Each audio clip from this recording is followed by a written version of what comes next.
Hey guys, I think that I'm live. I'll give it a few seconds because I know sometimes when I watch lives and you see them first come in, it's like they're already started speaking. So I'm just going to give it a couple of seconds and then, oh, I wasn't prepared. I didn't mute it in time. Right. So it's lovely to see you here. Thanks very much for popping in. Luna, hi Luna. Opal, you've popped in. Hello. I can see lovely Sophie has popped in. Just stopping by, got to take my mum to work. I'll join if you're still here when I get back. That's absolutely fine. Don't you rush on my account, love. You'll be able to watch it back.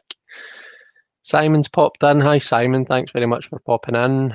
We've got Jamie, we've got lovely Nancy, and lovely Jackie. Hi Jackie, how are you doing? So I popped on today, guys, because I was conscious that I haven't done anything. I haven't put anything up since last Thursday, and I didn't want to leave it. I'm going away tomorrow. I'm going away over to Northern Ireland tomorrow. My brother's wedding is on Thursday, and I won't be back until late Friday. So it would be the weekend again before I would be able to, record anything or have anything put up. So, I just wanted to, show face and, be able to interact with you all before I go away. So I thought, why not pop on and do a wee live, and do a wee cheeky hashtag. So I've picked the hashtag major favourites. This was started by Robin at Toadstool Tarot. I will link in the description. I'll link the original.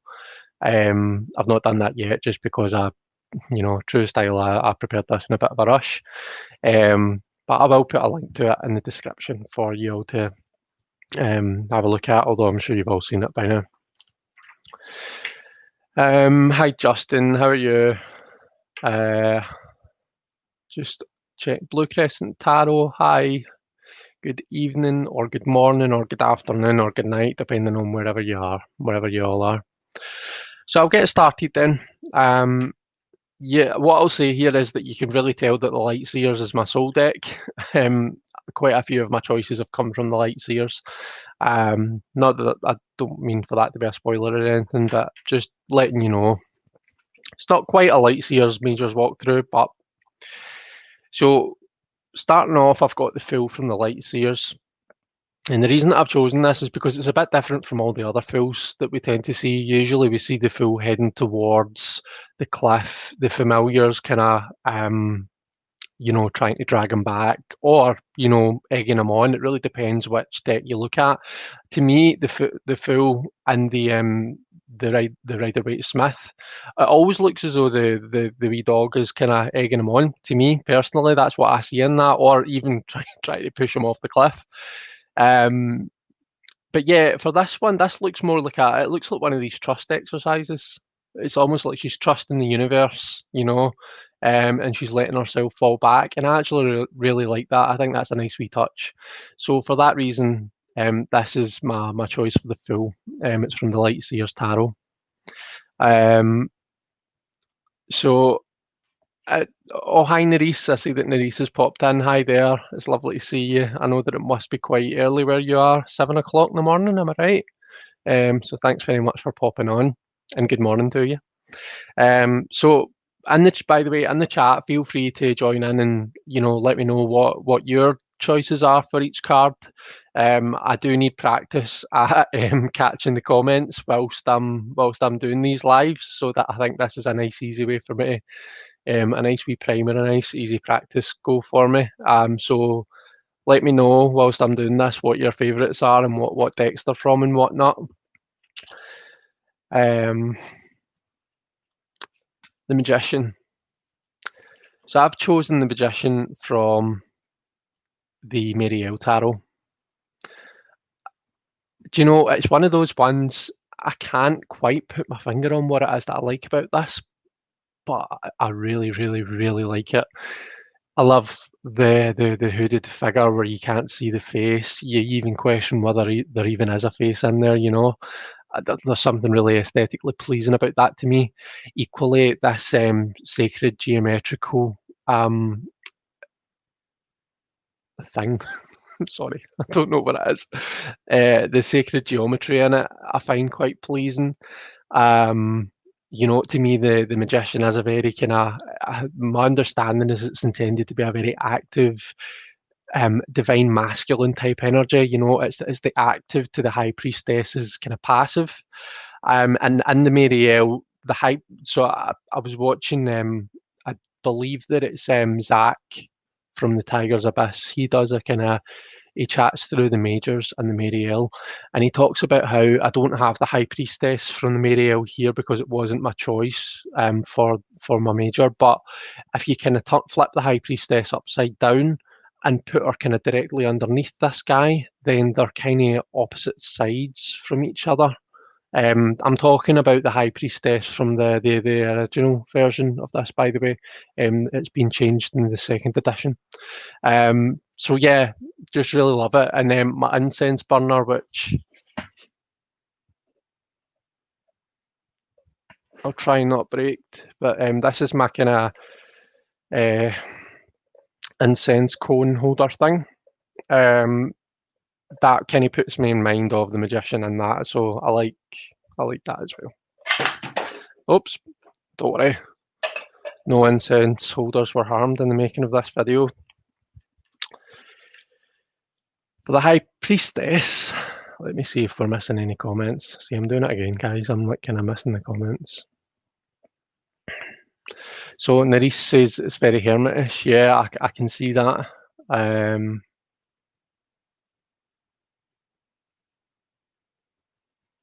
Sandra, hi there, Sandra. Yeah, and you'd said to me you weren't feeling too great. Really nice of you to pop in and see us, though. Thanks very much. I really appreciate that. But if you're not feeling well and you need to pop off and look after yourself, then you do that, my lovely. Hi, Elle. YouTube not giving you the notice. It's probably my fault, to be fair. I only scheduled this a couple of hours ago, so I don't know if I've done it in such a way that I've not given people very much notice, so I do apologise for that. High Priestess, I've selected from the Shadowlands Tarot. I just really enjoy this deck. It's kind of like, I find it quite whimsical, and it makes a card that can normally be quite serious, quite cute, and quite happy, you know. She's got her wee broomstick, her wee spell book. She's standing on her moon. I think that's the moon she's standing on, and she's got a wee cat there. So yeah, I really just like this card. The Empress, we're going back to my Lightseers for the Empress. This really puts me in mind of, you know, Gaia, and I really draw on that meaning for the Empress. For me, I see the Empress as being all about not just birth and creation, but also the whole kind of process of life, you know, the whole circle of life. You know, she links to all the queens. She's the eternal mother.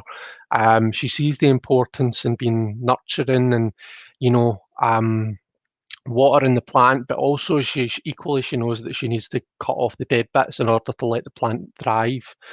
As a mother, you know, she appreciates the need to be loving and nurturing to her kids, but at the same time, she appreciates that there's a need for discipline.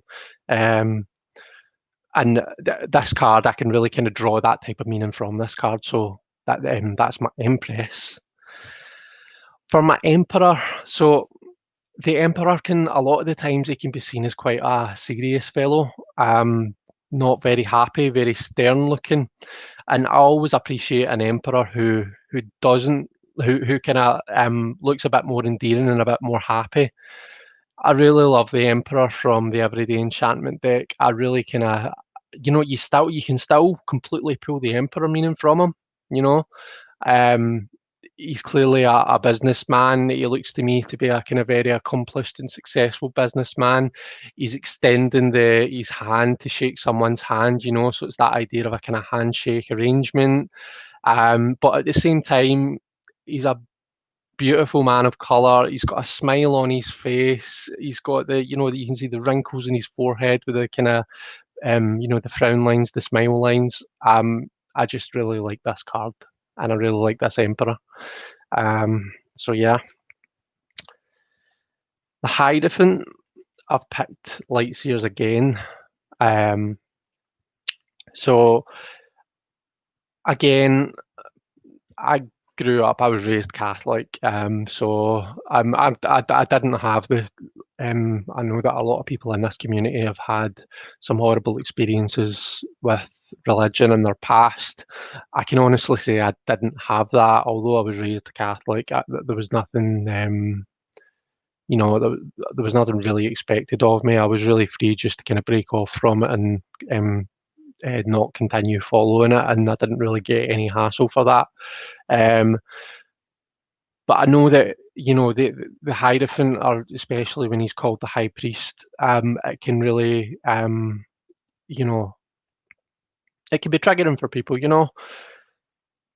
This card, I don't get the same Christian, Catholic connotations, or whatever you want to call it. I don't get, the same connotations from this guy as what I do from the others. Who the kind of Pope figure with the two kind of priests below him. I feel as though this guy would be quite approachable if I wanted to learn something, and I would feel as though I could go to him for advice, for a chat, and that to me, that's what you need in the Hierophant. Yeah, you need someone who you can speak to and you feel comfortable with. You don't want someone who you feel is just you're not going to connect with, and you're not going to who is going to judge you. And I feel as though that card does quite a good job of that. So again, let me just see if I can catch up with any comments. Robin's popped in. Hi, Robin. Jonathan, hi there. So happy birthdays all round. Sophie, and Sophie's away, taking her mum to work, I think. But Jonathan, it was your birthday yesterday.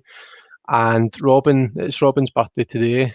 So happy birthday, Robin, and happy birthday yesterday for Jonathan. I hope that everyone's having an amazing day. Let's see.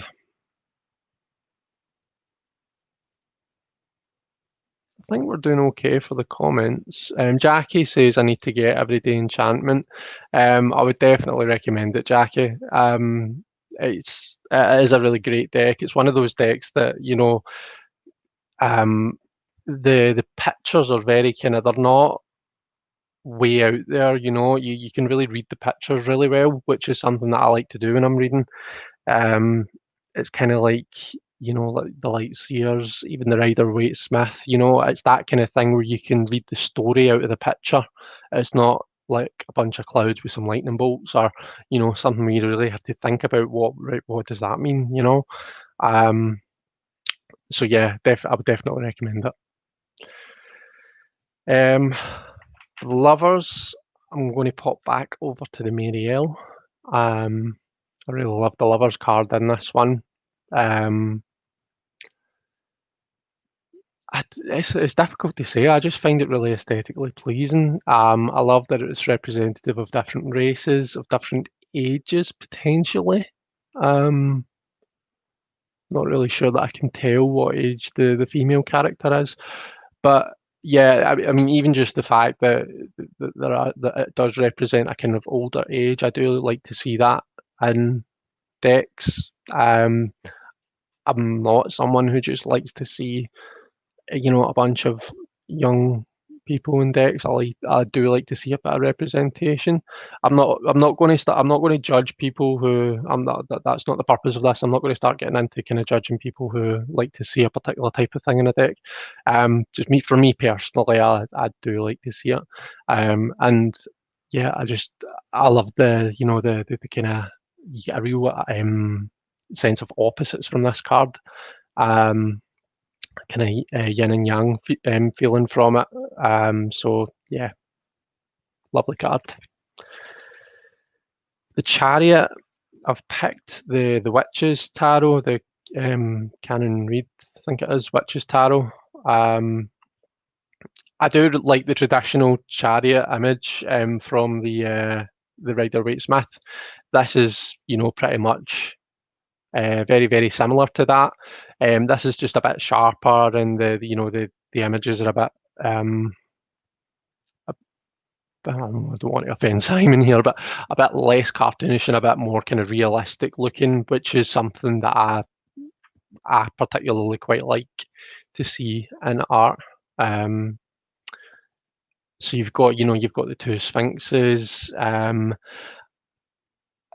For me, the chariot is a journey. It's not just, sometimes you'll see chariots where the horses or the sphinxes or the entities are pulling in opposite directions.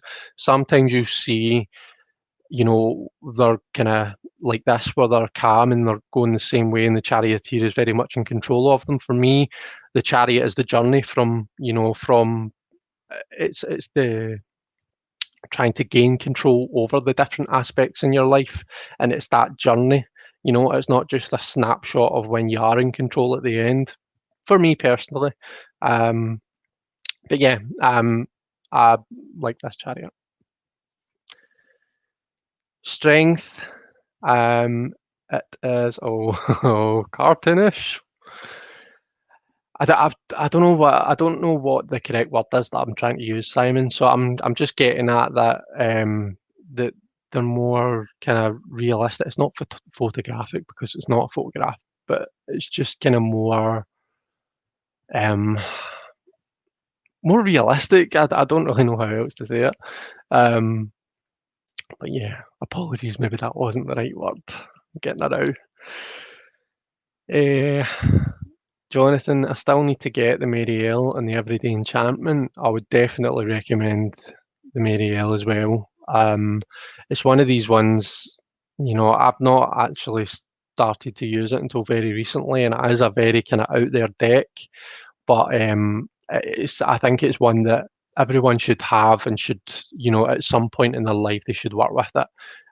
It's one of these decks for me that's very much about personal development and looking at yourself and, building yourself up, your good attributes, and addressing your negative attributes, your shadow, your ego.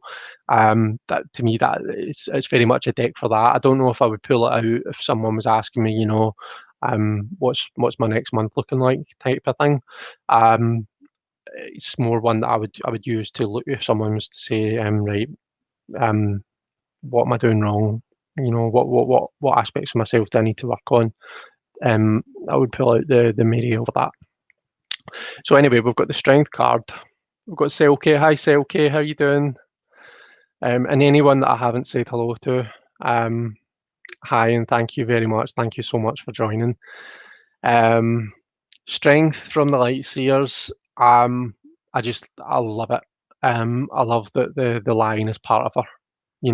When we did the with Ellen Shane, when we did the drawing exercise, I really kind of drew my inspiration / copied this. I drew the female face on one side and the lion face on the other.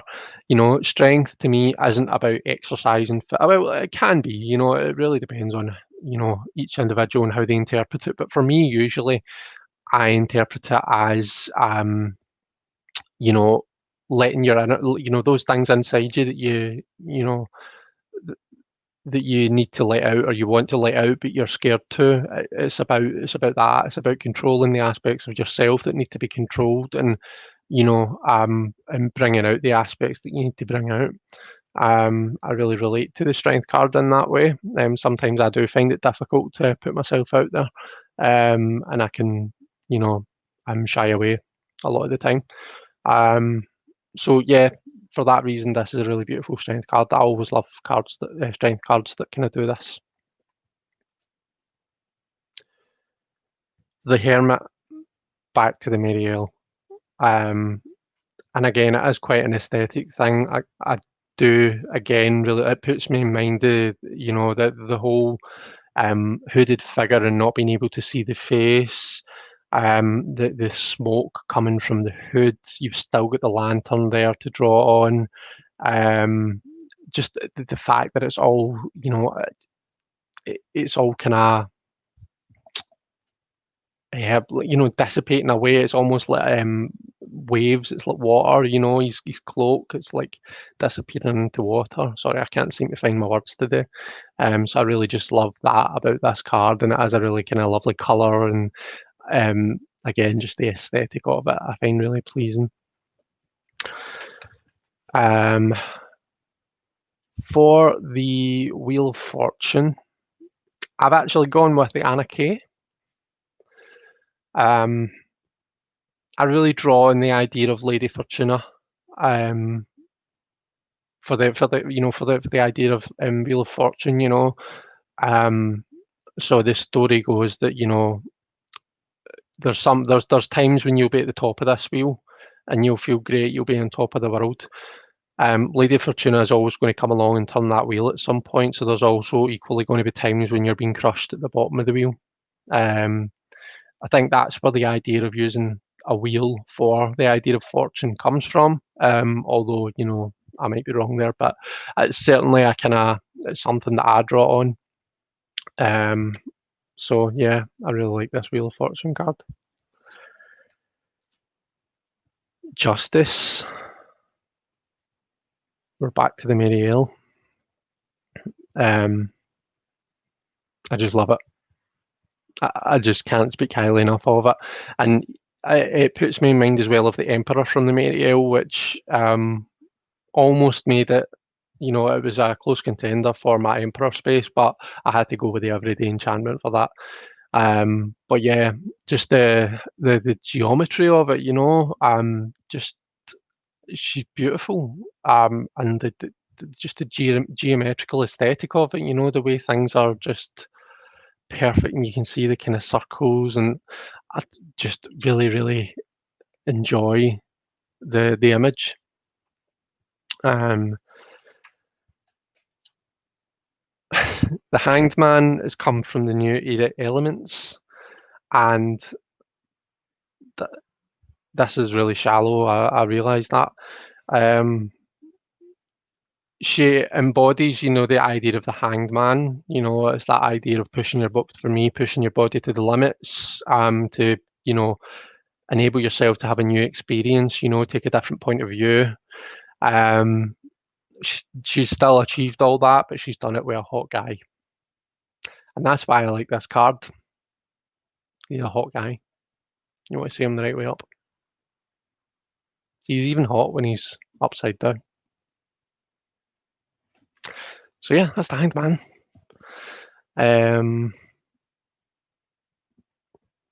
Let's see. I'm trying to look back at the comments every now and then, just to see if there's anything I'm missing. Jackie being my cheerleader. Thank you so much, Jackie. We're talking about Jonathan spending his birthday money.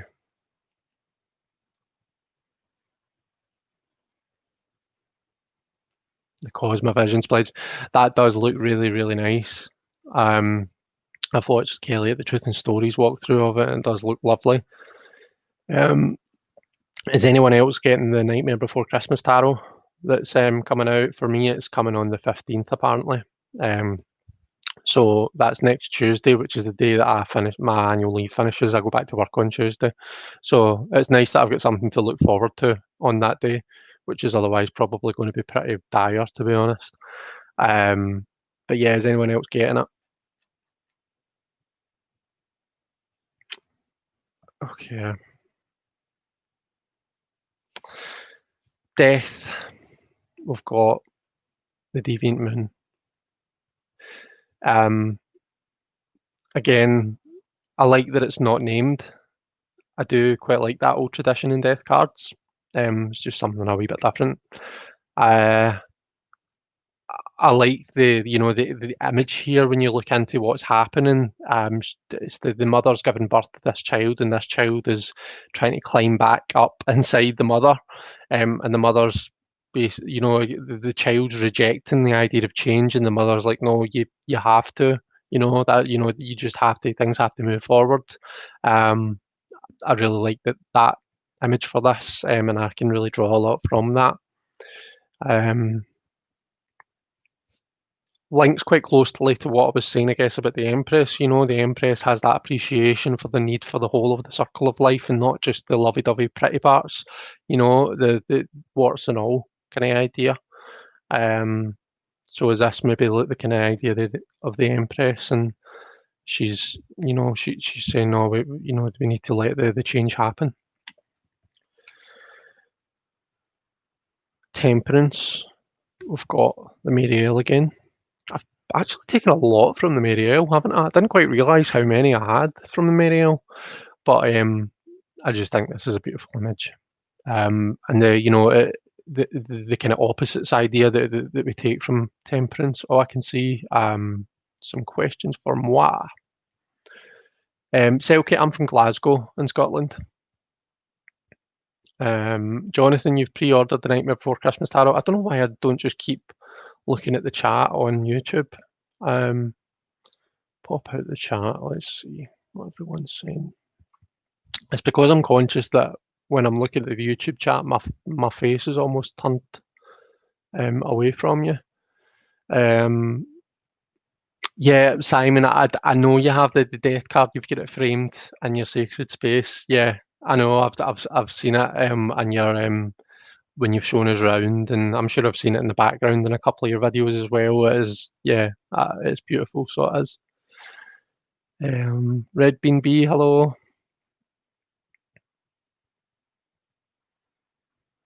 Justin, I've never seen The Night Before Christmas. So, do you know, Justin? I'm not even. I wouldn't say I'm a humongous fan of it. It's actually my fiance Sandy. He loves it. He's loved it ever since he was a kid. And it was him that kind of got me into it. It's him that really likes it. But because like kind of he likes it and he watches it, he's kind of got me into it as well. So yeah, I get that, but it's that I'm still really looking forward to the deck coming out. So sorry, Temperance. The idea of the opposites, you know. So for me, Temperance is about balancing the different aspects of your life, achieving that kind of balance. The Lightseers one shows a kind of solar entity and a kind of lunar entity, or the sun and the moon, if you want to call it that, but like in the person's hands, and they're kind of mixing them in the right way to create something new. How I interpret Temperance is like the different aspects of your life. You need to achieve that balance in them. And it's not always about, I've kind of said this a couple of times before, it's not always about 50-50, you know.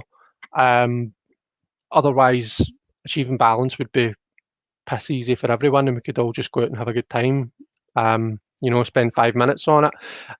Balance for me might not be the same as what balance for Simon is what it is for Elle, Justin, you know.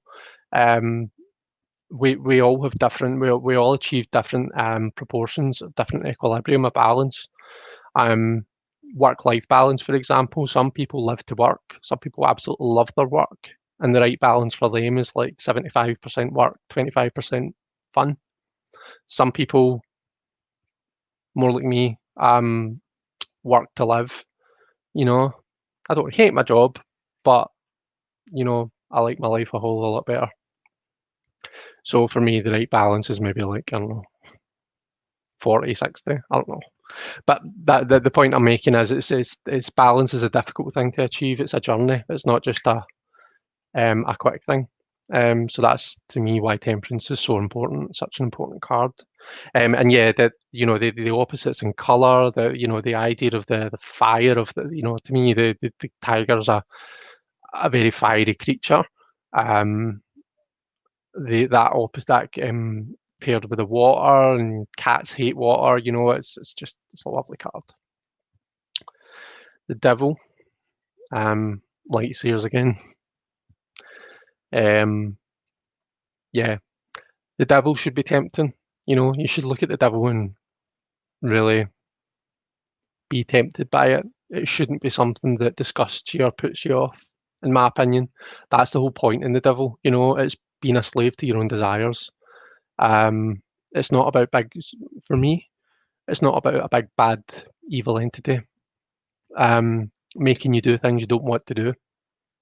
You know, again, why it is such an important, why it's in a major arcanum, why it's so important is because it's overcoming, it's being able to see when when you are being a slave to your own desires, and being able to overcome that. So, I mean, this is another good-looking man, which is kind of why I've selected it, but with a more thoughtful reason behind selecting the good-looking man, I guess. The Tower. I went with the Thoth Tower. I've always loved this card. There's just something, it has a wee something extra, it's you see the tower coming down, but it also, if you look at it, it's quite warped, this eye, the kind of rays coming down from it, it's almost as if the image is being warped by the rays. And as that tower experience does that, it completely warps your sense of reality. It totally fucks you over, doesn't it? So yeah, I really like this image for the tower. Steady Jackie, and then just repeating Chris. What did I say? Oh, hot guy card again. Let's just pop that there.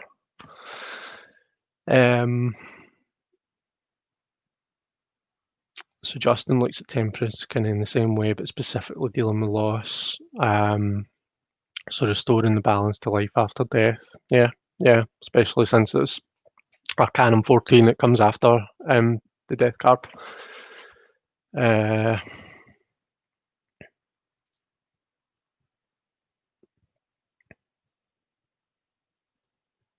Simon said you did what? What was that? What was that in response to, Simon? And I will answer your question. Right, the star. The star comes from Legacy of the Divine, one of the Ciro Marchetti decks. And the reason that I love this star is because if you look closely, you can see the broken down tower in the background. I love that. That is the star. So the star is after your world's been torn apart, after your tower's been dragged down and left for dust, and you're feeling like absolute shit and like you can't go on. The star is that feeling of renewal, of hope, of healing, in response to that experience that you've been through. It's that kind of idea of, it's the first time when you think after you've been through an ordeal, it's the first time you're like, do you know what? I think I can. There's a bit of hope. I feel as though I can make this. So I like that the tower's in the background of this card. So yeah, that's always been my favourite star card. I talk about that star card sometimes. The sun and the moon I'll do together, because they're both from the Marielle, and it's because of how they work together. So for me, the sun and the moon are opposites to each other. The sun being the more kind of active masculine energy again, and the moon being the more kind of feminine, passive energy. So I really enjoy how these two fit together, and they're beautiful cards just on their own. So we've got the moon, and then we've got the sun. Yeah, so that's my sun and my moon. I've cheated with Judgement, I'm afraid. I've got 2 Judgement cards. If you don't mind me cheating a wee bit, Robin, I suppose I should ask your permission since it was you that started this one. But I do have a good reason for cheating, to be fair. The first one that I've got is from the New Era Elements. So you can see the guys looking in the mirror, and the mirror's kind of cracked. And that's powerful for me because Judgement, for me, I don't think about it as being judged by some outside entity. I think about it as the judgments that I put on myself. I think about it as the things that I hold on to, that I still mull over in my brain and I feel ashamed of, the things that I can't forgive myself for. That, for me, is how I interpret this Judgement card and how I interpret the classic Judgement card. So this image works so well for me. I think this image is amazing. It's pretty beautiful. All of so it's Eleanor Piper, isn't it?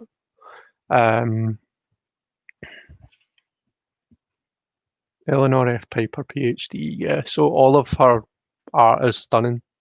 Some of it is really kind of triggering though and invoking. So it's one of those decks I would recommend you have a look at it before you buy it, because there's some cards, particularly the Tower and the Devil card I'm thinking about, that a lot of people they maybe wouldn't be able to work with.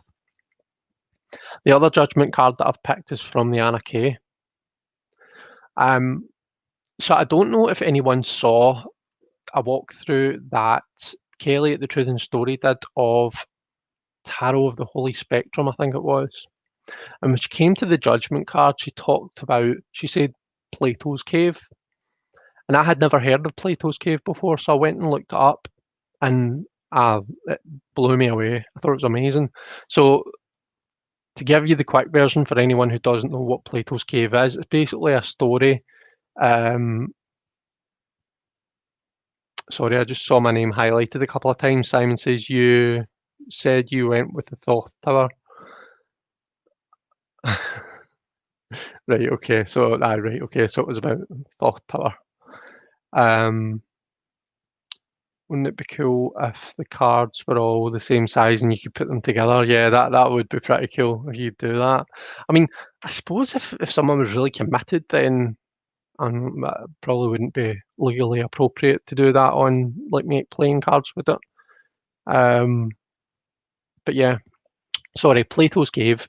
So it's the idea of being chained to the wall in a cave for your entire life. You grow up chained to this wall, and the only thing you can see, the only way you're able to perceive the outside world, is you can see shadows on the wall opposite you on the cave. So a bird flies by and you see the shadow of a bird. A car drives by, you see the shadow of a car. Rain outside, you're seeing the shadow. You're basically perceiving the entire whole wide world by the shadows on this wall. And the idea of Plato's Cave is that at one point these people are let go, they're basically unchained and they're let out into the world. All of a sudden, they're perceiving everything as it's meant to be perceived in 3D real time, interacting with it. And, they thought that they knew everything that there was to know about these things before, just from the shadows on the wall. They thought that they knew everything, but all of a sudden they're realizing they didn't even know the half of it. There was a whole other dimension that they weren't aware of. There's the idea of color, smells, of all the other senses. And that, for me, is just a stunning depiction of Judgement. It's that idea of freeing yourself from everything that's holding you back. All those things that you let drag yourself down. Freeing yourself of all that and finally being able to perceive everything with a fresh perspective. And yeah, amazing Judgement. And the Plato's Cave story kind of goes into the idea of how some people will, they won't want to come out the cave. They'll be scared to, which is totally something that I'm sure we would all struggle with. But for me, that story, that concept has connotations and science. How many the theory of relativity. We always thought time was just linear, and even still in my brain it just works linear. I can't really think about it. It hurts my head to think about it being any other way, and that's from someone who did some modules in chemistry and physics at uni. But yeah, lo and behold, we find out that it's not. So yeah, and we're always discovering, we're always seeing things in new perspectives and realizing we were wrong before, and that idea just fits in nicely with with the tarot and with everything else that we like to do here. And then the last one that I've got is from the Rider-Waite itself, the Rider-Waite Smith, I beg your pardon, the World. So I really like him. In 78 Degrees of Wisdom, Rachel Pollack talks about the idea of the fool being a hermaphrodite. He splits off into the magician, the masculine magician, and the feminine high priestess, and he works his way through all the majors, and he comes back together at the end as a hermaphrodite again, as the world. So the idea is this world is a hermaphrodite. So the idea of the two dancing battens, that's the two, that's an idea of femininity that comes from the two pillars of the high priestess. you know, you've got the four star signs, and I can't remember what the word for these four is. It's like, you know, I know that it's I know that the eagle is Scorpio. We've got Leo and we've got Taurus. I can't quite remember what the air one is, but I know that they're the something signs. I'm actually a Scorpio sun, a Leo moon, and a Taurus rising, I think. So all three of my kind of signs are these, whatever it's called. I'm sure someone will be able to tell me. So yeah, those are my favourite majors, guys. So let me just have a quick nosy at the comments and see if there's anything that I can catch that I've missed. So Elle's never seen. I tell you that was The Nightmare Before Christmas.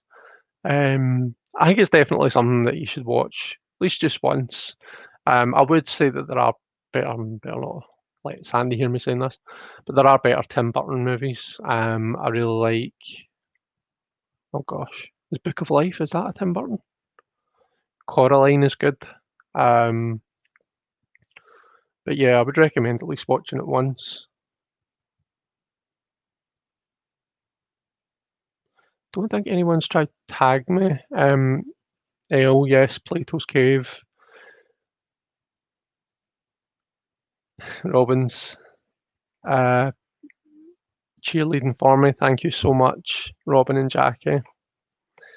Jonathan loves the anarchy. Yeah, so yeah, right. Jonathan, tell me what you think. So I never realised when I got this. I never realised there was the indie version and the mass produced. I went and got the mass produced, and I far prefer the indie version.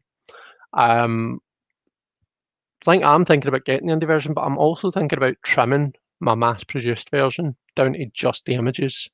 No titles, no borders, no nothing. What do you think?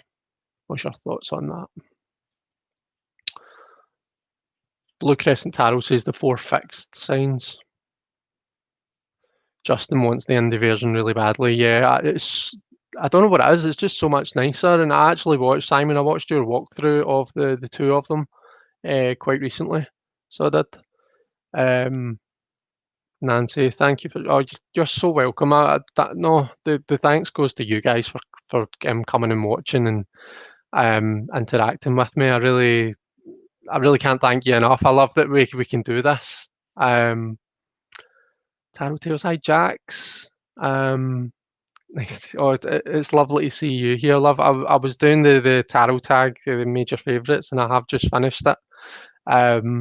But I'd quite like to see, if you haven't done it already, I'd quite like to see your favourites, Jax. It would be nice to see that. You could always just do a wee cheeky live as well, just putting that out there. So yeah, that is the tag finish, guys. As I say, the rest of the week, tomorrow we are going for an early bus. We're going over to Northern Ireland. It's my brother's wedding on Thursday. Then we're back on Friday evening. So I will be back to catch. I'm sure I'll see you in some lives over the weekend. Simon, you'll have a live, I'm sure. Are you doing a catching up with, or are you doing a cup of catch up?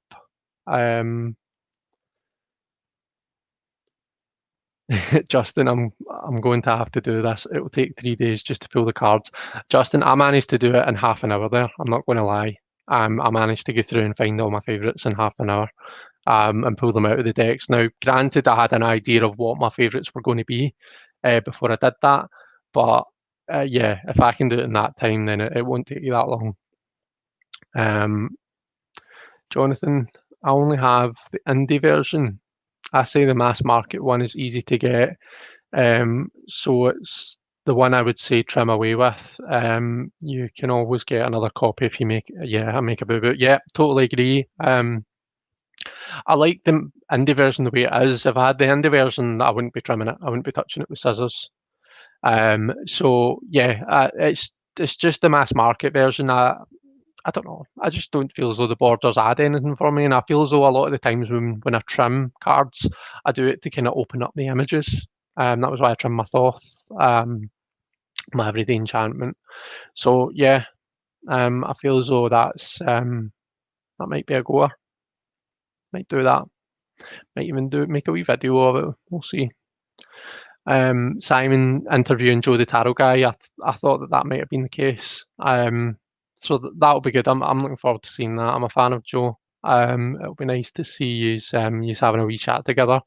So I'll definitely be tuning in for that on Saturday. So everyone who's here, pop into Simon's live on Saturday and we can find out more, get all the goss on Joe the Tarot guy.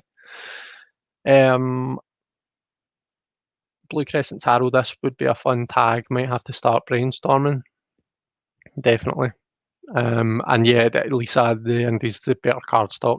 I got that from Simon's video. Yeah. So I think Simon, you said that in your kind of comparison video of the two, didn't you?